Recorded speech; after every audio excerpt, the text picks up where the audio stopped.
as a bit of a recap of the third book so far, um, as a red-tailed hawk, Tobias no longer has to attend school during the day. So, he has been exploring the city and has noticed that there is a cloaked Yerk vessel that seems to go back and forth between the coast and the mountains on a somewhat regular basis. So the Animorphs went to investigate. They morphed wolves to follow the trajectory of the cloaked vessel and discovered that it is the Yerk equivalent of a tanker truck, and it seems to be collecting air and water from a mountain lake. So the important discovery is that the Yerks do have a weakness. Although they are invading planet Earth, they are also dependent on the planet. They may have a mothership in orbit, but they obviously don't have Star Trek level replicator technology where they can, just use a matter replicator to create their own breathable atmosphere or clean, fresh drinking water. So they are using a tanker truck to supply the mothership. So yeah, I think that is the important discovery from book 3. And as the Animorphs work on a plan to exploit this weakness they've discovered, it is interspersed with teen or preteen adolescent drama, further complicated by the way Tobias feels like he's becoming somewhat more hawk and less human all the time. So yeah, I felt like I was having a bad day, but giving that recap, I'm like, hey, here are some kids who are having a much worse day.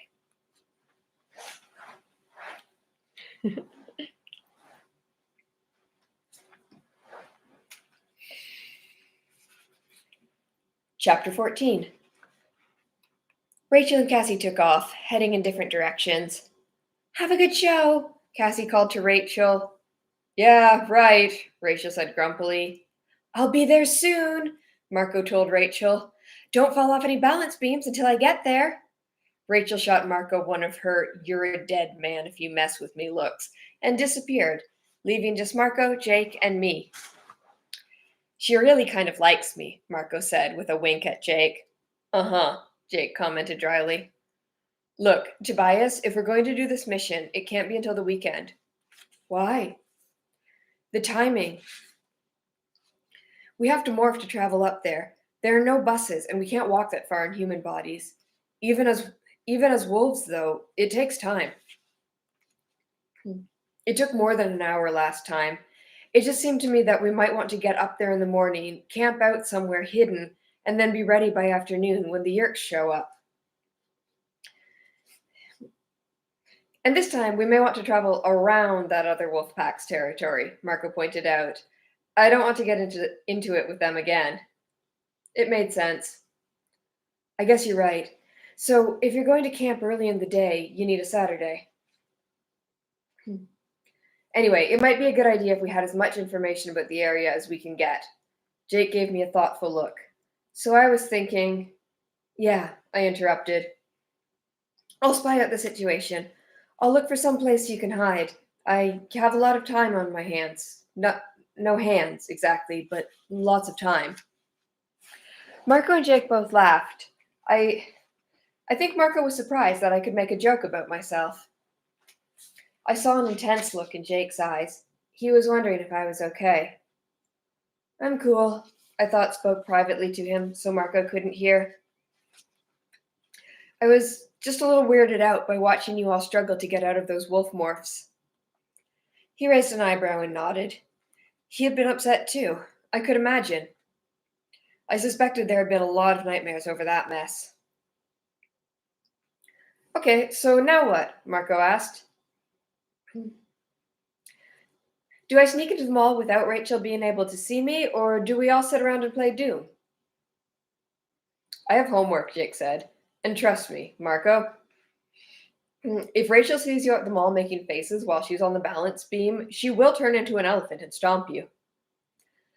Marco winced. Remember the good old days when all a girl could do to you was call you names? I flew off, leaving them to play video games or do homework, or however they ended up killing time. Either way, it wasn't going to be something I could participate in. It's kind of a shame, really. With my eyesight and the reaction time I have now, I could probably be major competition in Doom. But joysticks and control pads aren't made for talents. I swooped out into the cool afternoon. I drifted around for a while. I checked out Chapman's house. Chapman is our assistant principal. He's also one of the high ranking controllers in our area. When we first learned Chapman was one of them, he was ordering a Hork-Bajir to kill any of us who were caught. He told the Hork-Bajir to save our heads for identification. And not the kind of thing you expect to hear, even from an assistant principal. But it turned out things were more complicated than we thought. Chapman had joined the Yerks, but he had done it in part to save his daughter, Melissa. Melissa would be at the gymnastics thing, with Rachel, at the mall. Remembering the mall made me sad. It was just another one of the places I couldn't go anymore. There was a long list: school, movie theater, amusement parks. Wait a minute. I could go to the amusement park, and I wouldn't even have to pay admission. The thought made me happy. I don't know why. It wasn't like I could ride the roller coaster, but still, the idea kind of perked me up.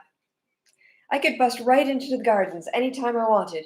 Come to think of it, I could also watch any football or baseball game I ever wanted to see, as long as it was outdoors. And concerts! Whoa, big stadium concerts, no problem. No tickets needed. That's the way I needed to be thinking. There were millions of things I could do as a bird that I couldn't do as a human. But not right now. I turned and headed toward the mountains. I had a job to do. It was another good thing about being me. I was the ultimate airborne spy. Hmm. There was a long line of tower. Pardon me. Hmm. There was a long line of towering clouds running to the mountains. Perfect weather for me. Thermals are what pushed those clouds up so high. I just let myself get into it. It wasn't a bad life. Not really. I was flying. Back when I was in my old body, I used to look up in the sky and wish I could fly. Now I could. I figured there were probably kids down on the ground right now looking up at me and thinking, wow, that would be so cool. If only I had something to eat. I was feeling a little hungry. Should have asked Jake to grab me a snack. It happened before I really had time to even think about it.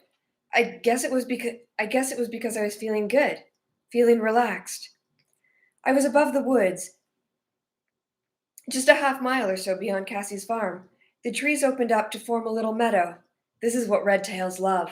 A little meadow. It was full of prey. Squirrels scouring the ground for nuts, hopping, then sitting up on their hind legs to look around nervously. Mice that scurried from hole to hole. Rabbits. A rat. My eyes focused on it with absolute intensity. I sort of shrugged one shoulder, turned sharply in midair, and plummeted toward the earth in a stoop. My wings were back, my head was low, my talons turned back for maximum speed. Sudden flare, I opened my wings, the shock of the air, talons raked forward, eyes never moving even a millimeter from the rat. Focus, I struck. An incredible rush of excitement surged through me. I was ecstatic. Ecstatic! That's the only word for it. It was intense beyond anything that I had ever experienced. Talons hit warm flesh. My razor claws squeezed. The rat squirmed in my grip, but it was helpless. Helpless! I was in a frenzy. I hooded my wings around my kill, shielding it from any other predator that might try to steal it. No, no, no, no! I fell back. I looked down at my talons. They were red with blood. Rat meat dripped from my beak. In a panic, I forgot what I was. I tried to run away, but I no longer had legs and feet to run with. I had killing talons, bloody talons. I fell in the dirt. No, I cried voicelessly, but I could still see the dead rat, and I could taste it. No matter how many times I said no, it would always be yes.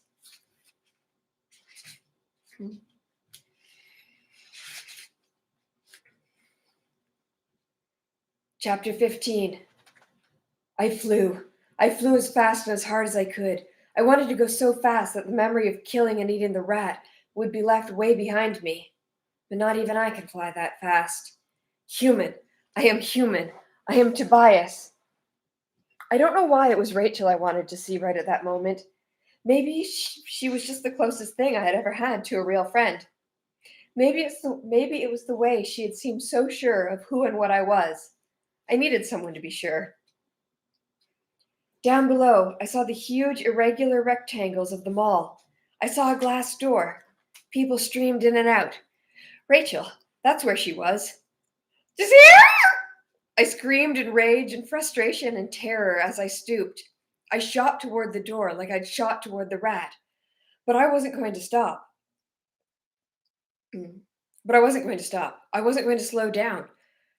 I was just going to end this right now. I would hit the glass at full speed, and maybe that would awaken me from this nightmare. The speed just kept building. The door rushed up at me. The earth itself was jumping up to hit me. A guy, dark hair, short, stepped to the door. He opened it. I might have been doing 80 as I hurtled through that open door. A second set of doors, but these were open too. No impact, no awakening. Colors and bright lights all around me, like a high-speed kaleidoscope. The Gap, Express, the Body Shop, Easy Spirit, Mrs. Fields, zoom.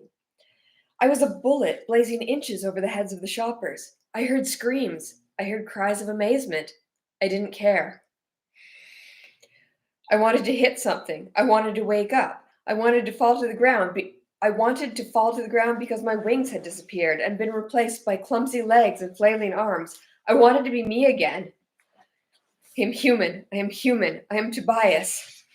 9 West, Radio Shack, B. Dalton, Benetton, a world I knew, a world where I belonged, places I had been, foods I had eaten, the world of human beings.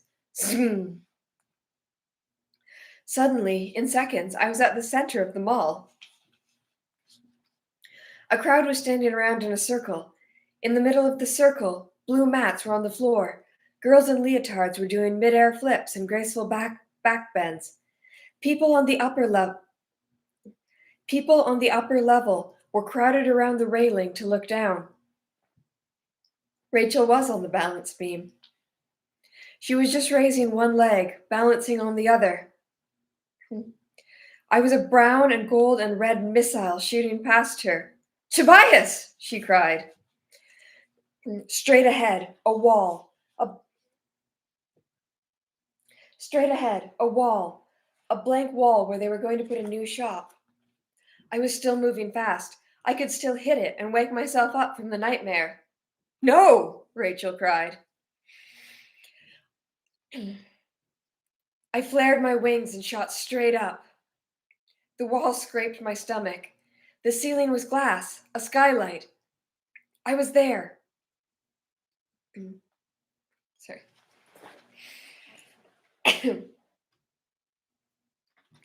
The ceiling was glass, a skylight. I was there. A last-second turn, almost too late. My shoulder hit the glass. I bounced off and began to fall down toward upraised faces staring at me with horror and amazement and pity. I saw Rachel's face in that crowd. Her eyes pleaded silently. No, she mouthed, no. I fell, stunned and dazed. Rachel, still balanced on the beam, caught me as I dropped. She fell off. The two of us tumbled onto the mat. You have to get out of here. You have to get out of here, she muttered tersely. I killed, I cried. You don't understand, Rachel. I'm lost. I killed. No, as long as you have me and the others, you aren't lost, Tobias. Helping hands were clawing, trying to save Rachel from the crazed, out-of-control bird. She gave me a heave, just enough to get me into the air again. Anyone watching would have thought she was trying to get me off of her. I flapped up, just out of reach of a dozen hands that clawed the air trying to grab me. Someone threw a shopping bag at me. I dodged, but there was no escape. Overhead, I saw the skylight. Blue sky. The hawk in my head wanted the sky.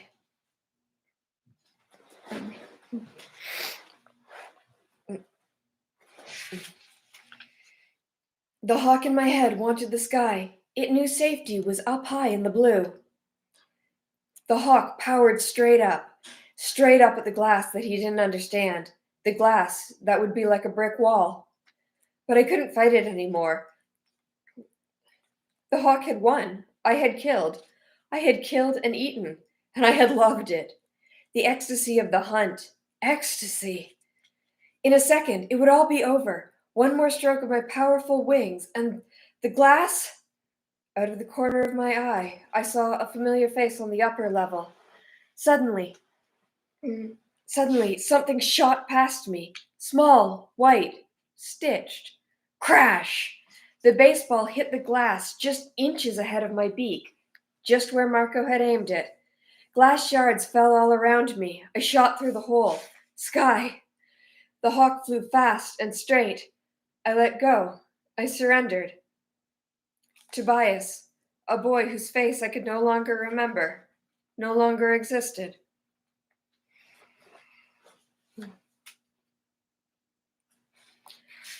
Chapter 16. The next few days were like a long, slow dream. I stayed away from Jake's house. I did not communicate with my friends. I disappeared. I found a place for myself. It was perfect red-tail territory. The place where I had made my first kill. A nice meadow surrounded by trees. Not far off there was a marshy area that was good too, although there was another red-tail who had territory over there, so I couldn't hunt there often. I spent my days hunting. Sometimes I would ride high, hot winds and watch the meadow. Sometimes I would sit in a tree and watch until some unwary creature ventured out. Then I would swoop down on it, snatch it up, kill it, eat it while the blood was still warm. Days were easier than nights. During the day I was hunting almost all the time. It keeps you busy, because most of the time you miss. It can take quite a few tries before you actually make a kill. Nights were worse. Sorry. Pardon me, my dress is bunched up.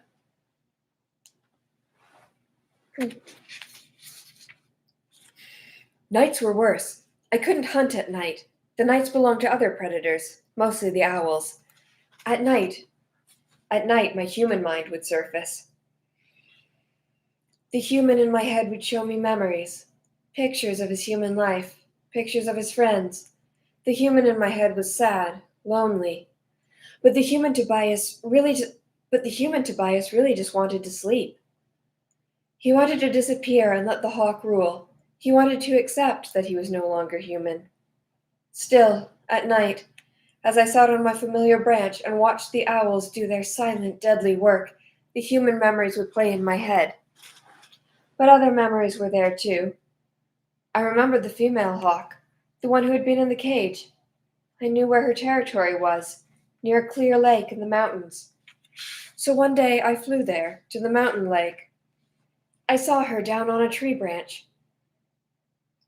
She was watching a baby raccoon, preparing to go for a kill. She would have to be very hungry to go for a raccoon, no matter how small. Raccoons are very tough, very violent creatures. As I watched, unnoticed by her, she swooped. The raccoon spotted her. A quick dodge to the left, and the hawk sailed harmlessly past. The baby raccoon ran for the edge of the woods. His mother was there. No hawk was crazy enough to go after a full-grown raccoon. That was not a fight the hawk was going to win. She settled back onto her branch. I floated overhead, waiting to see if she would spot me, and waiting to see what she would do when she did notice me. I had to be cautious. She was a female, and females are a third bigger, on average, than males. Suddenly, I saw fast movement in the woods. A chase! It was always kind of exciting watching a kill, even by another species. It heightened my own hunting edge.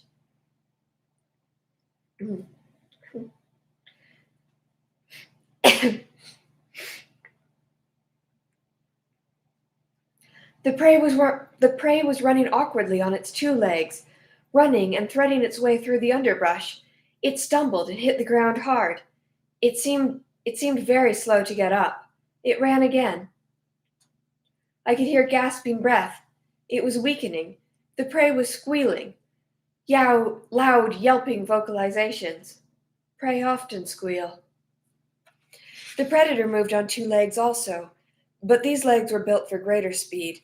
It had blades growing from its arms. It used the blades to slash the bushes and the weeds.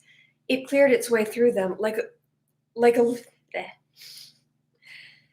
It cleared its way through the undergrowth like a lawnmower chopping down tall grass.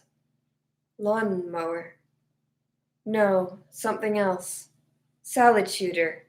Yes, that's what Marco had called them. Marco. The image came to my mind. Short, dark hair, human. It hit me like a lightning bolt. Suddenly I realized. This prey was a human. Why should I care? It was prey. That was the way it worked. Predator killed prey. No, it was a human being. Help! Help! That was the vocalization. It meant something. Help! Help me! The predator was very close. In a few seconds, he would make his kill. The predator was powerful. The predator was swift. Hork-Bajir. Help me! Someone help! I don't know how to describe what happened next. It was like my entire world flipped over. Like 1 minute it was one thing, one way, then boom, it was something totally different. It was like opening your eyes after a dream. The prey was a human being. The predator was a Hork-Bajir. This was wrong. Wrong. It had to be stopped. I stopped.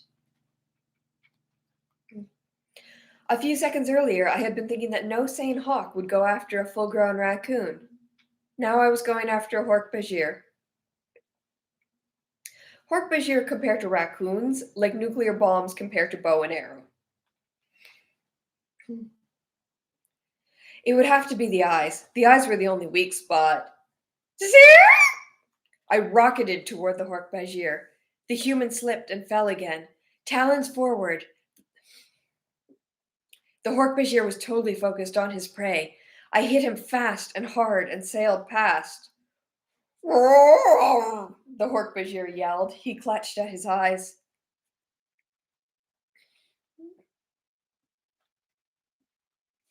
The human was up and running again. Grr, Gafarash! To me! Get her away! Here's your horn! The Hork-Bajir yelled, in the strange combination of human and alien speech that they use when working with humans.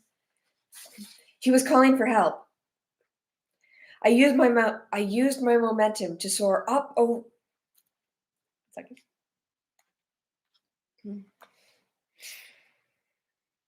I used my momentum to soar up over the tops of the trees. He had plenty of help available.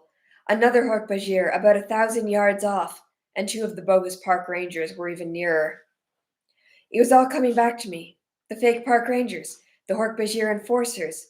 This was the lake. A Yerk supply ship must be on its way in. Yerks, Andalites, my friends, the Animorphs. Yes, my friends. I remembered now. But this human was not one of them. This human prey was older, a stranger. The freed hawk was watching me. The freed hawk was watching me. I could almost feel her drawing me toward her. It was like a magnet. She was my kind. She was like me. But the park rangers were in hot pursuit of the human now. The human was nothing like me. Poor, clumsy ground runner that he was just prey. And yet, for some reason, I couldn't let him be prey. I couldn't. Me. Tobias.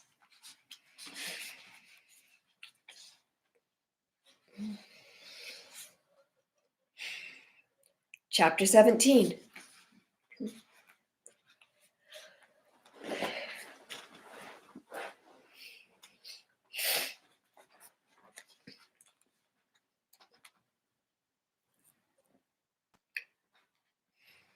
Chapter 17. I landed on the perch outside Rachel's window. It was night, but she wasn't asleep. She was reading a book in bed, propped up by several pillows. I fluttered a wing against the glass. Rachel? She started. The book went flying. She jumped up and ran to the window, throwing it open. Tobias? More or less. Tobias? More or less, I said wryly. She started to hug me, to put her arms around me, but then she realized that wasn't really possible. Birds aren't exactly made for hugging. Are you okay? We've all been terrified. Cassie said maybe you were killed or something. There are all kinds of things that can happen. Jake is so depressed. I'm okay, I said. I flapped over to her dresser. Now that she was sure I was safe, she started getting mad. It made me smile inwardly. That was Rachel for you. Tobias, what is the deal with you? Why would you just disappear and leave us all worrying for days? It's hard to explain, I said. I guess the hawk sort of won out over me. Not that it's really that way. I mean, the hawk instincts, they're strong. I told her about my first kill, about how much it horrified me. I don't know how I expected her to react. She tried to look sympathetic, but I could see it bothered her. I lost control, I admitted. For the last couple of days, I've been living like a hawk, all the way like a hawk. I think I was starting to forget me. I was starting to lose touch with humans. Then something happened. What? She went to check her door and make sure neither of her sisters was nearby. I could hear that the house was quiet. Sorry, I could already hear that the house was quiet. What happened? I told her about going to the lake. I told her about the guy being chased by Hork-Bajir. Fortunately, I can see the terrain better than the Hork-Bajir or those human controller park rangers. I led him away from them. I I led him away from them. I told him when to hide and when to run. You talked to him? I thought spoke, yes. There was no alternative.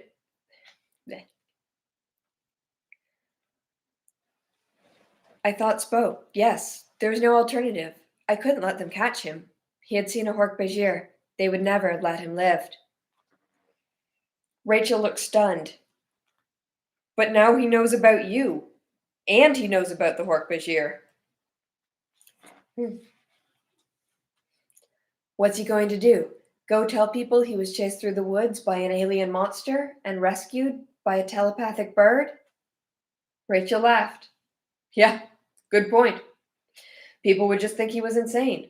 Besides, if he started talking openly about the Yeerks, they would find him and silence him. Exactly what I explained to him. I think he'll probably keep quiet. He'll try to forget it ever happened. You saved him, Rachel said. I almost didn't, I admitted. At first, I just saw another predator and his prey. No different from watching the owls at night. No different from what I do myself. Kill to eat. Rachel thought about that for a moment. The Yeerks and their slaves aren't killing to eat, she said. They are killing to control and dominate. Killing because it's the only way you can eat, because that's the way nature designed you, that's one thing. Killing because you want power or control, that's evil. I guess you're right, I said. I hadn't thought about it that way. What you did, eating, whatever, well, that's natural for the hawk. Nothing a Hork-Bajir does is natural. They aren't even in control of their own bodies or minds. They're tools of the Yeerks. And the Yeerks only want power and domination. I know, I said again, but I wasn't totally convinced. Still, it was comforting to be talking to Rachel. You are human, Tobias, she told me softly. Yeah, maybe. I don't know. Sometimes I just feel so trapped. I want to move my fingers, but I don't have any. I want to speak out loud, but I have a mouth that's only good for ripping and tearing. Rachel looked like she might start crying. It was alarming to me because Rachel isn't a girl who bursts out into tears. Ever. Anyway, look, I'm sorry I ruined your exhibition at the mall the other day. She smiled. What do you mean? It was perfect. I was just starting my routine, and you know how I was just starting my routine, and you know how much I hate to have to do public shows like that. You put an end to the whole thing real fast. I laughed silently. I can imagine. I hope no one was hurt by the falling glass. No, everyone was fine. But what were you going to but what were you going to do if Marco had missed with that baseball? You would have hit that glass awfully hard. I didn't know what to say. Rachel came closer and stroked my crest with her hand. It made the hawk in me uncomfortable, it but at the same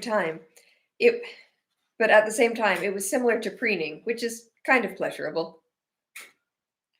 What I told you the other day, Tobias, remember, you're not lost as long as you have Jake and Cassie and me, even Marco. He came through for you, big time. We're your friends. You're not alone. I think I would have cried then, but hawks can't cry. And someday, the Andalites will come. Someday, I said, trying to sound confident. Someday. Well, I better go see Jake. The mission is supposed to begin tomorrow. We don't have to go through with that, Rachel said. Yes, we do, I said. More than ever. I understand that. See, there are human beings there are human beings all over. Trapped, in bodies controlled by the Yerks. Trapped, unable to escape. Rachel, I know how they feel. Maybe I can't escape. Maybe I am trapped forever. But if we can free some of those others, maybe, I don't know, maybe that's what I need to do to stay human.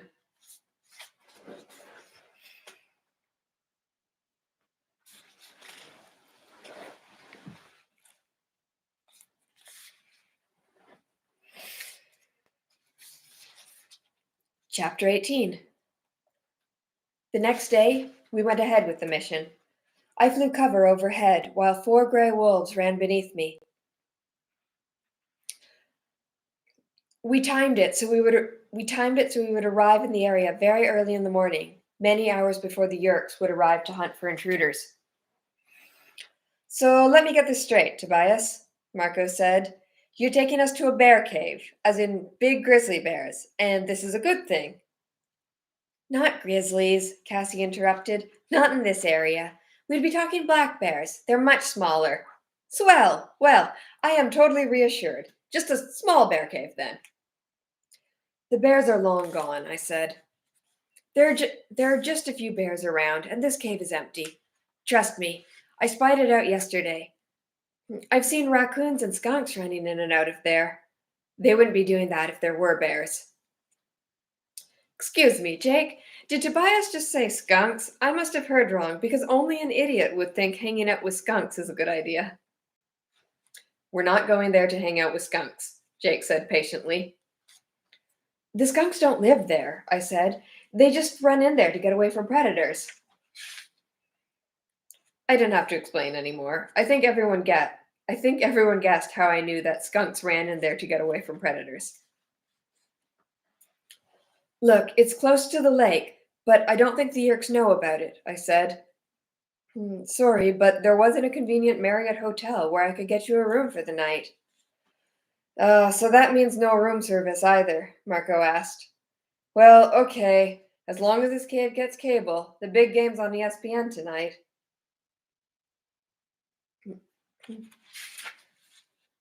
I was carrying a tiny nylon pouch that Rachel had put together. It was tan in color, so a casual observer wouldn't notice it and wonder why a red-tailed hawk was carrying luggage. In the sack was a small watch. It weighed almost nothing. There were also some fish. Sorry. There were also some fish hooks, fishing line, and a small lighter. Altogether, it only weighed about 2 ounces, but it did still slow me down a little. We reached the cave with plenty of time to spare on the 2 hour deadline. Oh, this looks lovely, Marco said, looking at the thorns and a scrub brush around the cave entrance. I haven't really been inside, I admitted. I landed outside the entrance. The opening to the cave was no more than 2 feet across and about 4 feet high. It was easy for Jake and Rachel, in their wolf morphs, to leap nimbly through.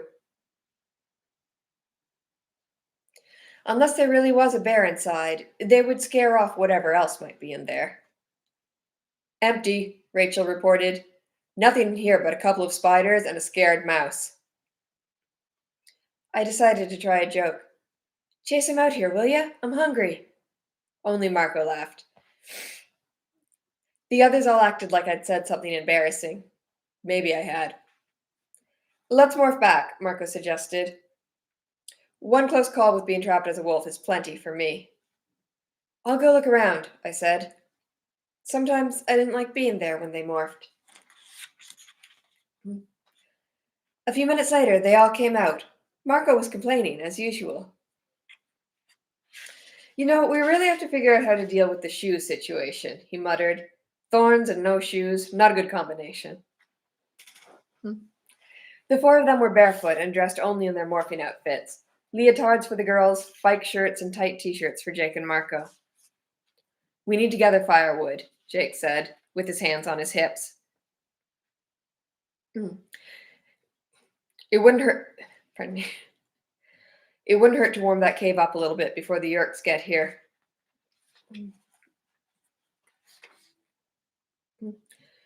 Don't you love it when Jake's all masterful like that? Rachel teased. I'm just trying to get us organized, Jake said defensively. We'd better get started fishing, Cassie pointed out. If we don't catch a fish, we're pretty much just wasting our time. The plan was to morph into fish to enter the Yerk ship's water pipe. The Yerk ship's water pipes. Of course, in order to morph into something, you first have to acquire it, which means being able to touch it. Shouldn't be any big problem, Jake said confidently. Uh-huh, Cassie said dryly. And how many times have you gone fishing? Counting this time? Once? He laughed. Cassie rolled her eyes. Typical suburban boy, she said affectionately. It isn't all that easy. Then you guys better get started, I advised. I'll go look around. Take care of yourself, Tobias, Rachel called out as I took wing. I watched from on high as they made one failed attempt after another to convince a fish to bite one of their hooks. It seemed ridiculous, but the entire plan was hanging on the question of whether or not we could catch a fish, and time was running out. The day wore on, still no fish. Jake was getting edgy. Rachel was downright cranky. And Marco? Forget Marco. This is ridiculous, he raged. We're 5 fairly intelligent human beings, and we can't outsmart one fish that probably has an IQ of 4? Cassie was the only one remaining calm. Fishing is a matter of skill and luck, she said placidly.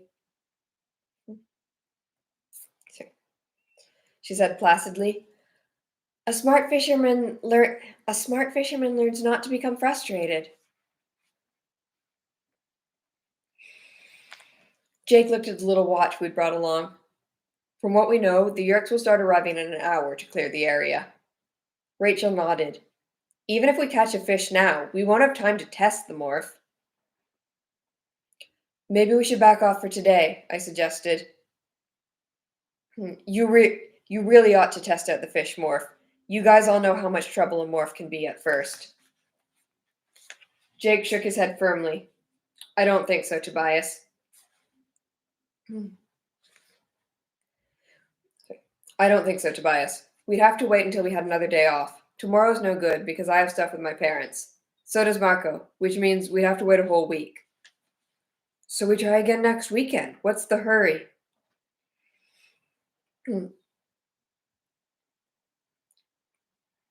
The hurry is that the Yerks can't keep coming to the same lake forever. Sooner or later, the level. Eh. The hurry is that the Yerks can't keep coming to the same lake forever. Sooner or later, the level of the water will start dropping from them taking so much. They must use one lake for a while, then move on to another. It could take forever for us to find where they move on to next. It made sense, but that didn't make me feel any better about it.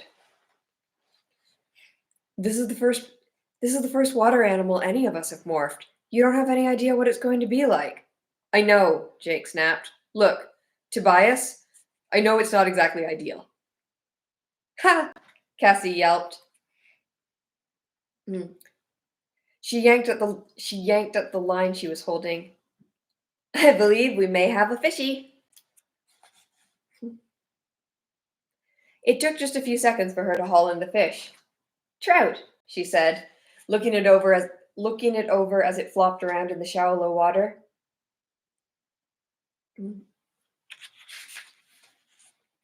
The hook was poked through its lip. It was about 10 inches long, not very big. The four of them stared blankly at it. We have to become that? Marco asked. It's a fish, Cassie said. What did you expect? Marco shrugged. I don't know, something more like Jaws? This is just a fish. I mean, we could clean him and eat him with a little lemon juice, maybe some fries on the side. The others turned and gave him a dirty look. Cassie reached down into the water and took hold of the squirmy gray thing. She concentrated. Her eyes closed halfway.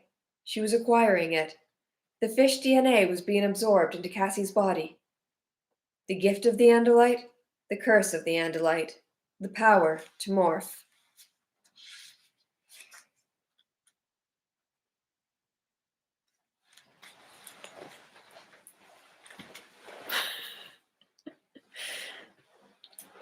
I'm glad you're enjoying the word fish.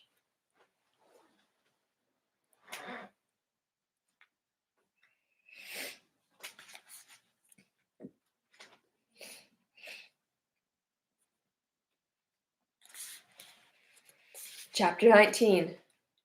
I don't like this plan, I blurted. Jake looked up at me in surprise. Tobias, you were in on the planning right from the start. Look, don't you guys realize how dangerous this could be? I realize, Marco said. I realize it plenty. But I thought you were the big gung-ho Yerk killer. Suddenly now you're afraid? I'm not afraid for me, I said. I'll be flying around safely while the four of you go up into that ship. Cassie nodded. It's hard standing by while someone else is risking their life, she said. I understand how you feel, but there have been times when you were the one taking the risks. Look, we don't have time to debate this, Jake said. We have a plan we've all agreed to. Let's get on with it before the Yerks show up. Jake gets peevish when someone questions things after everything has already been decided. Usually it's Marco getting on his nerves. We'll be okay, Rachel said confidently. Rachel took the fish in her hands. The fish went limp, as usual, while the acquiring was happening. Suddenly, I couldn't watch anymore. I just had a flash of memory, watching the four of them straining to get out of their wolf bodies. What if they were trapped in fish morph? The idea of being trapped was still not something any of them really understood. I mean, they knew it had happened to me, but people are funny. They never think something bad will happen to them. I knew it could happen. And to be trapped as a fish? It made me sick just thinking about it. The rest of your life in the body of a fish. Being trapped in a hawk's body seemed downright pleasant by comparison. I'm going to go upstairs and see if anyone's coming, I said. I caught a small breeze and flapped hard to clear the treetops. It was tough work gaining enough altitude to get a good view of the area. It was mostly dead air all around. But I was glad for the workout. It took my mind off imagining what life would be like if my only friends in the world were trapped as fish in a mountain lake. I would have laughed if it weren't so serious. I mean, Come on. How many kids have to worry about all of their friends becoming fish forever? Life had definitely gotten strange since that night when we saw the Andalite landing in the construction site. I circled higher and higher until I could see the entire lake and most of the surrounding area. No park rangers, not yet. I wondered if Jake was right and maybe the Yerks would move on to another lake. Maybe they already had. Then, there, way down below, on a branch, the hawk, the female I had freed from captivity. She was watching me. I could see her eyes follow me across the sky. In part, I knew she was merely watching me for the simple reason that I was in her territory. Hawks are defensive about their territory. They don't want strangers coming in and grabbing all the best prey. But I had the feeling that there was something more going on. She wanted me to join her. I don't know how I knew that, but I did. She wanted me to fly down to her.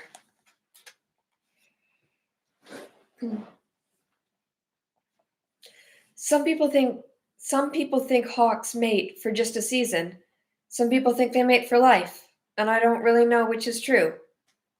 One thing I knew for sure. One thing I knew for sure, I wasn't ready to settle down with anyone, especially not a hawk. And yet there was this feeling in me, like I belonged with her. I looked away. I would be glad when this mission was over and no longer had to come here to her territory. She confused me. Suddenly, movement. I had let myself be distracted. Trucks, jeeps, they were rolling down the road. They were within a mile and moving fast. I looked frantically for my friends. There they were. I shrugged off the wind beneath my wings and dropped toward them. "Here they come," I cried. "Get to the cave." They ran for the cave. They ran for the cave, but it was harder to crawl inside in their human bodies. The wolves' thick pelts had protected them against the scratches and tears of the bushes. Thunk, thunk, thunk, thunk, thunk, thunk, thunk, thunk. Helicopters skimming above the trees. Too fast. My friends were still struggling to make it into the shelter of the cave. One of the helicopters was on a straight line to them. "Oh man," I muttered. I still had a lot of my speed from the dive. I flapped hard, powering up to maximum speed, straight at the helicopter. Straight at it. I could see the pilot, a human controller. Beside him sat a Hork-Bajir. Straight at them. The chopper was doing 90. I was doing a little less. The distance between me and the chopper's windshield. The distance between me and the chopper's windshield shortened very fast. They weren't going to pull up.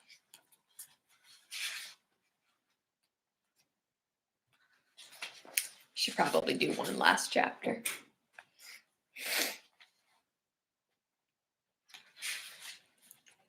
Chapter 20. Thunk, thunk, thunk, thunk, thunk, thunk, thunk, thunk, thunk, thunk, thunk, thunk, thunk, thunk, thunk, thunk. The sound of the rotors was a roar. They were not going to pull up. We were going to hit.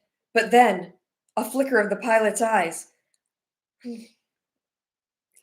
A flicker of the pilot's eyes, a twitch of his hand on the control stick.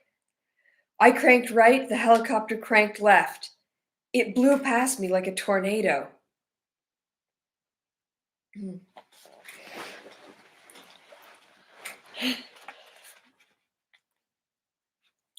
The backwash of the rotors caught me and tumbled me through the air. I fell, upside down. I folded my wings, flared my tail, and spun around. I opened my wings and swooped neatly between two trees. I banked left and flew over the cave. Rachel was the last one in. She was still clearly visible. The helicopter would almost certainly have seen her. I watched until she was safely inside. "Okay, you guys, I don't think anyone saw you. Be cool until I tell you it's time." They couldn't answer, of course. They were still fully human, so they could hear my thought speech, but could not respond in kind. The Yerks went through the familiar routine. The phony park rangers fanned out around the lake with automatic weapons at the ready. The helicopters buzzed around until they decided the area was free of witnesses. The helicopters landed and the Hork-Bajir jumped out. They seemed extra careful. Probably Visser 3 had given them all kinds of grief over the guy I had helped to escape the day before. Visser 3 was not a creature you wanted mad at you. Then I felt it. The emptiness in the sky. The sense of something monstrously huge moving slowly through the air. It was above me. Slowly, it appeared, shimmering into reality like some kind of magic trick. You could never get used to how big that thing was. It felt like someone was hanging a small moon over your head. I flew out from under it, over closer to the cave. "It's here," I announced. From behind the truck ship came the usual guard of bug fighters. Only instead of 2 bug fighters, there were 4. The Yerks were definitely nervous this time. Two of the bug fighters remained on patrol. The other 2 landed in the clearing beside the helicopters. Why? Why the extra security? Was it just because of the guy I had helped to escape? I felt something new in the air above the hovering truck ship. Another cloaked ship. Not as large, but from the emptiness in the sky, I felt a dread that I had felt before. The cloak shimmered out and the ship appeared.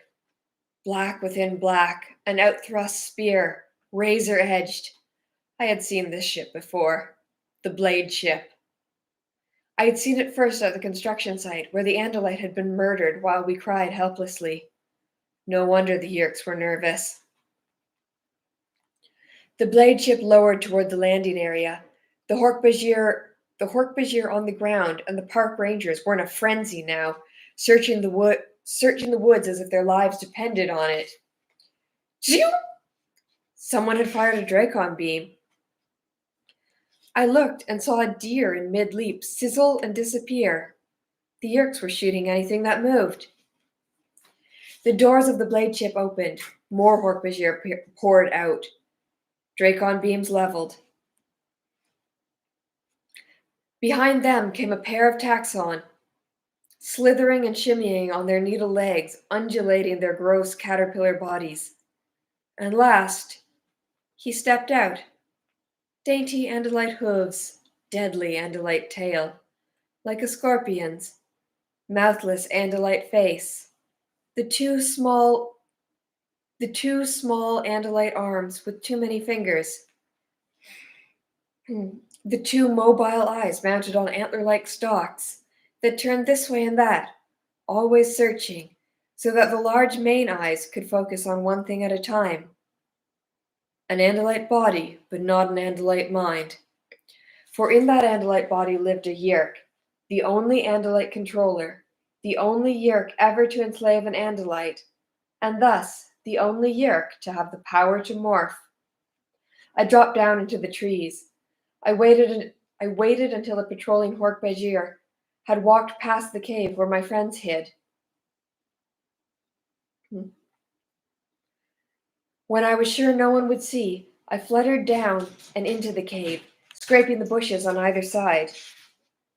"Tobias, is that you?" Jake whispered. "Yes." "What are you doing here? That's not the plan." "Forget the plan. He's here." No one asked who. They all knew from the way I had said it. He was here. Visser 3. I think that will be the end for tonight. There is not a heck of a lot left, so we will finish the 3rd book next Thursday, barring calamity. And yeah. Okay. Thank you so much for joining me. I We'll look forward to reviewing all of your very funny comments, I'm sure, that I have missed over the last hour. Yes, we are always all hoping for no calamity. That is pretty much the only hope at this point, right? Just limited calamity. Okay. I will wish you all a limited calamity for the coming week.